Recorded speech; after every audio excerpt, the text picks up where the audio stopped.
કોઈએ ખૂબ સુંદર વાક્ય કીધું છે, આપણે કોઈનો સારું ન કરીએ તો કંઈ વાંધો નહીં, પણ કોઈનો ખરાબ તો જીવનમાં ના જ કરીએ.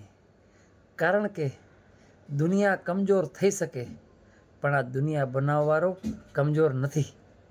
જય શ્રી રામ. હું ભરત પટેલ, તમારો મિત્ર. ફરી એક નાનકડી વાત છે શર્માજીની.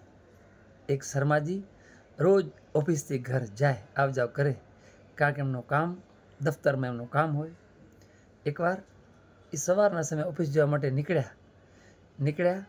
તેમના પત્નીએ કીધું કે શર્માજી, કે તમે રિટર્નમાં આવો ને ત્યારે એપલ લઈ આવજો. એ કે શર્માજી કે ભલે, એમ કહીને પોતાની સ્કૂટર ચાલુ કરી અને નીકળી પડ્યા. રોડ ઉપર જઈ રહ્યા હતા, જોયું તો એક પુલિયાની સાઈડમાં એક વૃદ્ધ માતાજી, જે મોટી ઉંમરના હતા, એ એપલ વેચી રહ્યા હતા. તેમને થયું કે લઈને એપલનો ભાવ જાણી લઉં. તે પોતાની ગાડી સાઈડમાં રાખી અને પોતે નીચે ઉતર્યા અને માતાજીને કીધું, શું ભાવ છે એપલ? ત્યારે વૃદ્ધ માતાજીએ કીધું કે બેટા 40 રૂપિયાના કિલો.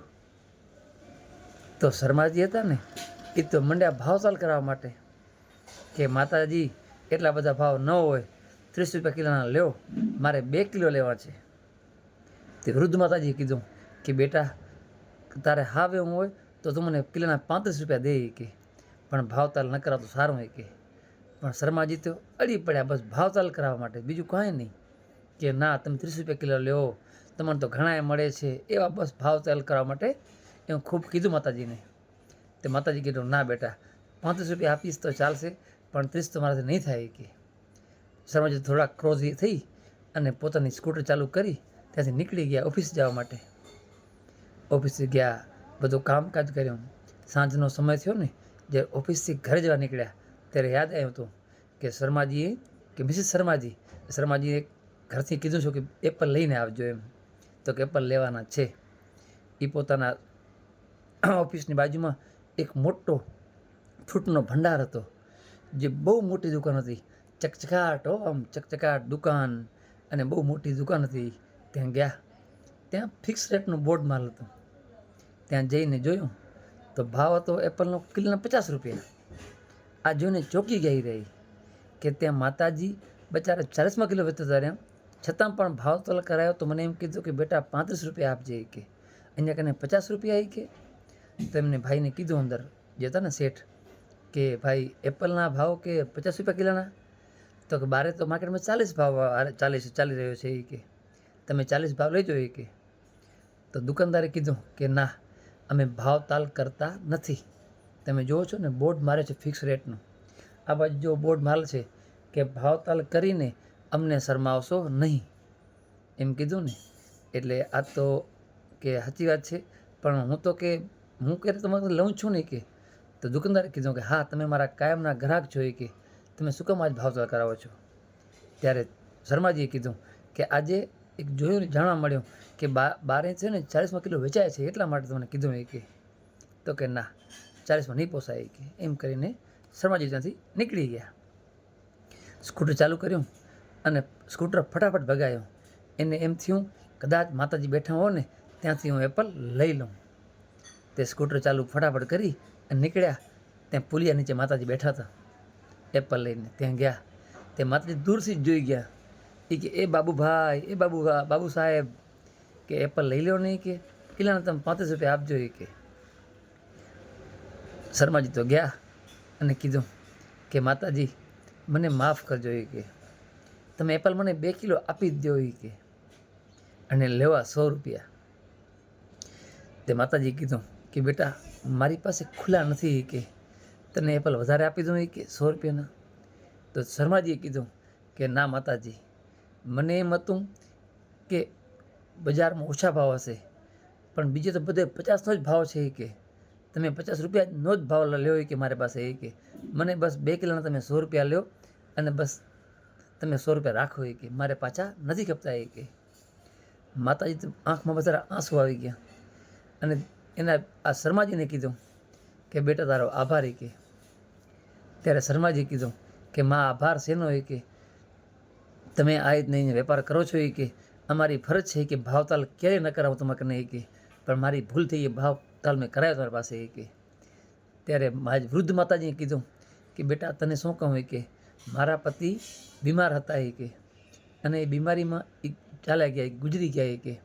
તેમને ખૂબ દેણું મેં કરી નાખ્યું હતું મેં એ કે, તે મારો ઘર દુકાન બધું દેણામાં કરજ ચૂકવામાં હાલી ગયું એ કે. બસ હવે હું એ આશાએ જાઉં છું, રોડ ઉપર મંડીએ જાઉં અને થોડા એપલ લઈ આવું અને બસ અહીંયા વેચું કે કોક ગ્રાહક મારી પાસે લઈ જાય અને મારી રોજીરોટી ચાલે એ કે. તે શર્માજી હતા, એની આંખ બચારામાં આંસુ આવી ગયા કે કેવું થઈ રહ્યું છે જીવનમાં, કે ક્યારેક સ્વાભિમાન માટે પણ માણસો જીવતા હોય છે. શર્માજી કીધું કે માતાજી તમે કાંઈ વાંધો નહીં કે આ 100 રૂપિયા રાખો અને વરે હું ફરીથી કાલ આવી શીખે તમારી થોડી મદદ કરી શીખે, તમારો કરજો હું ઉતારી દઈશ મને એ કે.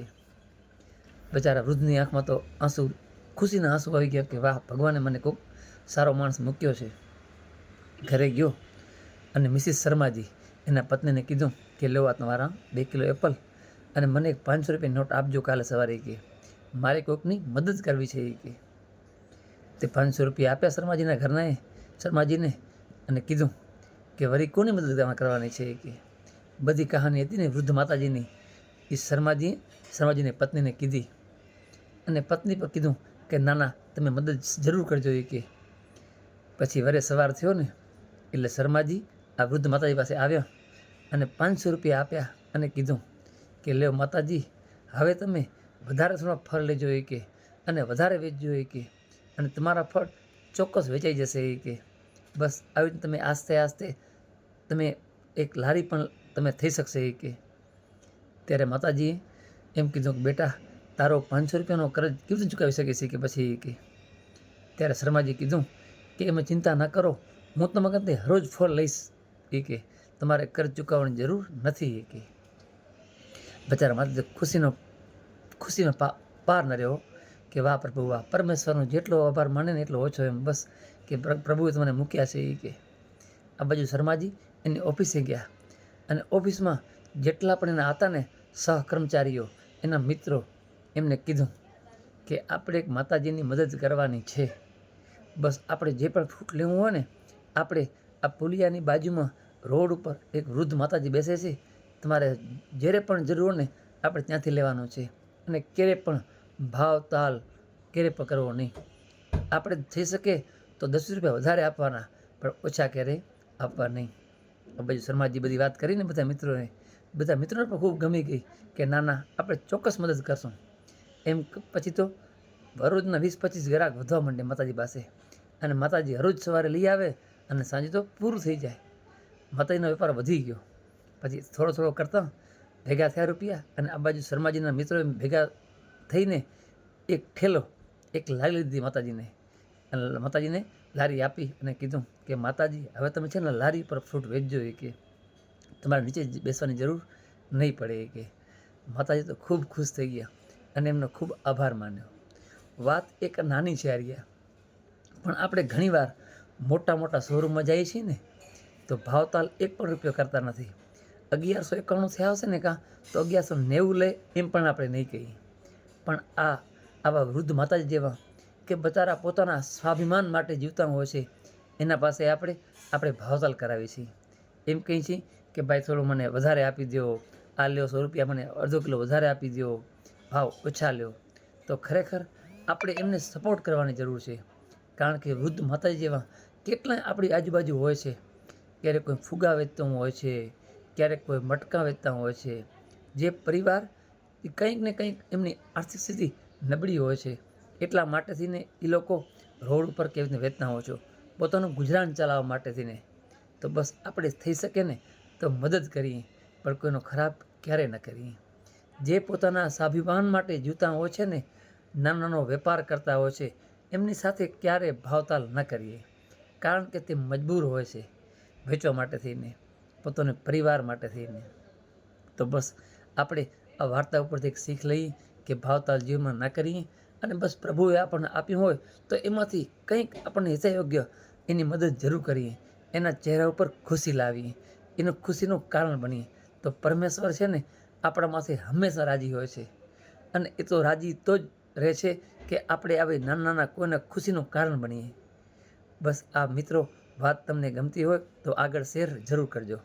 જય શ્રી રામ, હર હર મહાદેવ.